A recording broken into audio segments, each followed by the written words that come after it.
सनातन धर्म में गुरु को ईश्वर के समान माना गया है। वेद व्यास जी, जो वेद, उपनिषद और पुराणों की रचना करने वाले हैं, उनको समस्त मानव जाति का गुरु माना जाता है। महर्षि वेद व्यास जी का जन्म आषाढ़ पूर्णिमा को लगभग 300 ईसा पूर्व हुआ था। उनके सम्मान में हर वर्ष आषाढ़ शुक्ल पूर्णिमा को गुरु पूर्णिमा का पर्व मनाया जाता है। ऐसी मान्यताएं हैं कि इस दिन व्यास जी ने ऋषि मुनियों को सर्वप्रथम श्रीमद् भगवतम पुराण का ज्ञान दिया था। इसीलिए इस दिन को व्यास पूर्णिमा के नाम से भी जाना जाता है। शास्त्रों के अनुसार हस्तिनापुर में गंग भट्ट नाम का एक मल्हार रहता था। एक दिन उसे बड़ी भारी मछली नदी से मिली। वो उसे लेकर घर आया, परंतु जैसे ही उसने मछली को काटा तो उसमें से एक कन्या निकली। मल्हार की कोई संतान नहीं थी, इसलिए गंग भट्ट ने उसका अपनी बेटी की तरह पालन पोषण किया और उसका नाम सत्यवती रखा।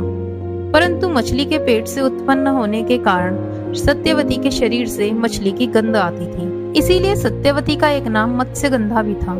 एक दिन सत्यवती नाव पर थी, तभी वहां ऋषि पराशर आए और सत्यवती से नदी पार कराने के लिए कहा।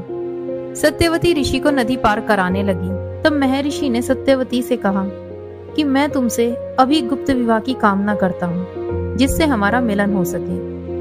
अब देखिए, यहाँ मैं एक बात स्पष्ट करना चाहती हूँ कि ऋषि पराशर अत्यंत विद्वान और भविष्य के ज्ञाता थे।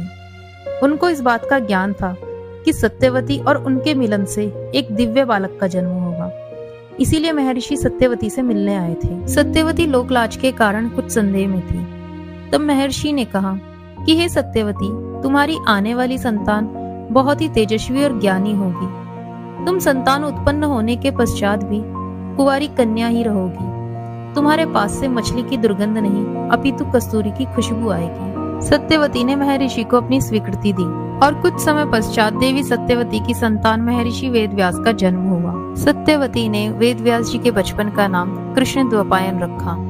वे बचपन से ही बहुत ज्ञानी थे और जल्दी ही वो तप के लिए चले गए। उन्होंने हिमालय की गुफाओं और बद्री वन में कठोर तप किया। बाद में ये बद्री वन में रहते हुए अध्ययन और अध्यापन का कार्य किया करते थे। वेद व्यास जी ने महाभारत के अलावा वेद, शास्त्र और पुराणों की रचना की। वेदों को 4 भागों में बांटने के कारण इनका नाम वेद व्यास पड़ा।